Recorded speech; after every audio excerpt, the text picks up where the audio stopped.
안녕하세요. 레이저 쏘는 의사 언니 시보경입니다.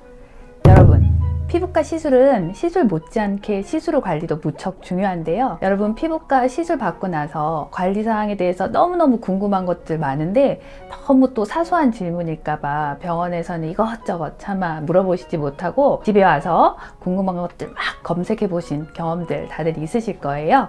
그래서 오늘은 시술 후에 너무너무 궁금하지만 물어보시지는 못하셨던 시술 후 관리법에 대해서 설명드리려고 해요. 첫 번째, 시술 후 세안, 화장, 운동 언제부터 가능하며 세안은 어떻게 해야 할까요? 마취 크림을 바른 후 하는 시술들, 예를 들어 점이나 비립종, 편평사마귀 등을 지지거나 조그맣게 바둑판처럼 작은 딱지가 않는 시술들, 대표적으로 프락셀 레이저 혹은 리쥬란이나 엑소좀, 주베르과 같이 스킨 부스터를 주사로 피부에 촘촘하게 주사하는 시술들 모두 다음날부터 가볍게 세안은 가능하세요.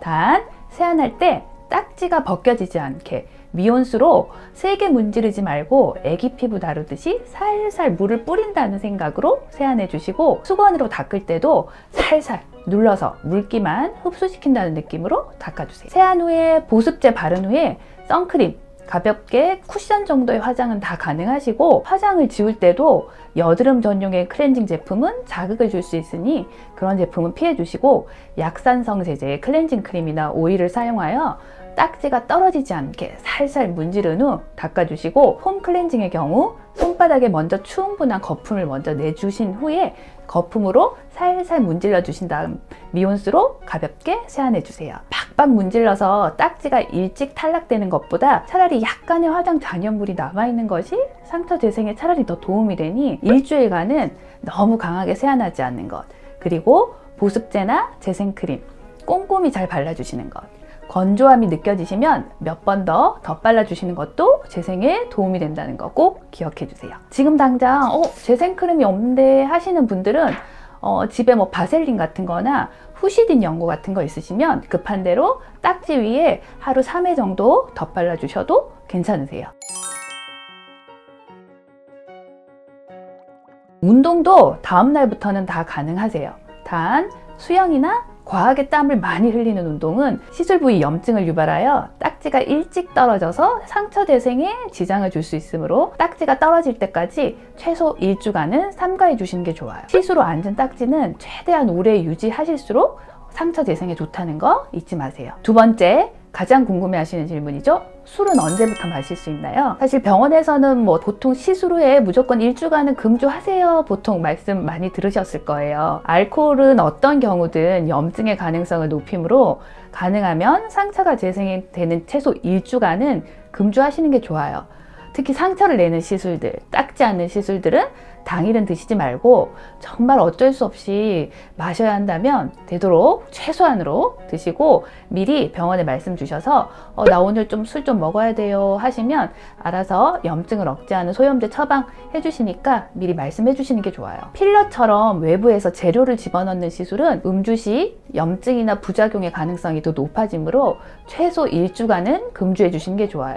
꼭 마셔야 하는 경우라면 이 경우에도 반드시 소염제를 미리 처방받아서 3일 정도 드시도록 하세요. 보톡스나 레이저 토닝, 울세라, 슈링크, 써마지, 텐서마 같은 초음파나 고주파 리프팅 시술 같은 경우는 음주에 크게 영향을 받진 않는데요.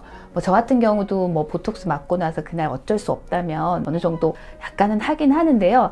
그래도 하지만 혹시 모를 염증 가능성을 줄이고 시술 효과를 극대화하기 위해서는 최소 시술 당일 정도는 금주하시길 권해드려요. 세 번째, 재생 테이프는 언제까지 붙이고 얼마나 자주 교체해 줘야 하나요? 흔히 듀어덤이라는 상품명으로 많이 알고 계시는 재생 테이프는 상처를 감싸주어서 감염을 방지하고 새살이 올라올 수 있게 도와주는 인공 피부와 같은 역할을 해요. 시술 후 하루 이틀 정도는 재생 테이프 아래에 하얗게 진물이 많이 찰 수 있으므로 진물이 가득 차서 테이프가 볼록하게 솟아오를 정도가 되면 하루에 2-3번이라도 새 테이프로 갈아주시는 게 좋아요. 하지만 하얀 진물이 거의 없고 테이프가 잘 붙어 있으면 그대로 붙여두시고 3일에 한 번 정도 떨어질 것 같으면 교체하시고, 세안하실 때 떨어지면 새 것으로 교체해 주세요. 그러한 과정을 일주간 반복해 주시면 상처 재생에 도움이 되세요. 네 번째, 홈케어 장비나 팩, 기능성 화장품 등은 언제 사용해도 되나요? 피부 시술 후에는 피부가 재생 과정 중에 있는 예민한 상태이므로 평소에 잘 사용하던 미백 기능성 화장품이나 팩, 홈케어 장비 등도 쉽게 자극을 줄 수 있어요. 그러므로 비타민C나 아하, 바하 등의 미백이나 각질 제거 성분이 들어간 화장품이나 스티바 A로 잘 알려진 레티노익 애시드 성분의 크림도 시술 후에 일주간은 중단하시고 EGF나 마데카소사이드와 같은 재생 진정 성분이 함유된 재생 크림을 최소 하루 2-3회 이상 발라주시는 게 재생에 도움이 되세요. 마지막으로 꼭 환자분들께 강조드리고 싶은 거는 충분한 수면을 취하시는 거. 특히 밤 11시에서 2시 사이에는 꼭 잠자리에 드시라는 거예요. 너무 당연한 얘기 같지만 또 제일 지켜지지 않는 부분이기도 해요.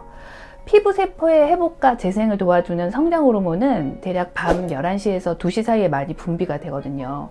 그래서 당연히 이 시간에 수면을 취하셔야 충분한 성장 호르몬이 분비가 되어 피부 재생뿐만 아니라 우리 몸의 여러 활성산소가 제거되어 피로 회복과 몸의 면역 증강에도 도움이 되겠죠. 지금까지 말씀드린 5가지 꼭 기억하시고 피부 시술 효과 200% 얻어가시길 바래요. 지금까지 레이저 쏘는 의사 언니 시보경이었습니다.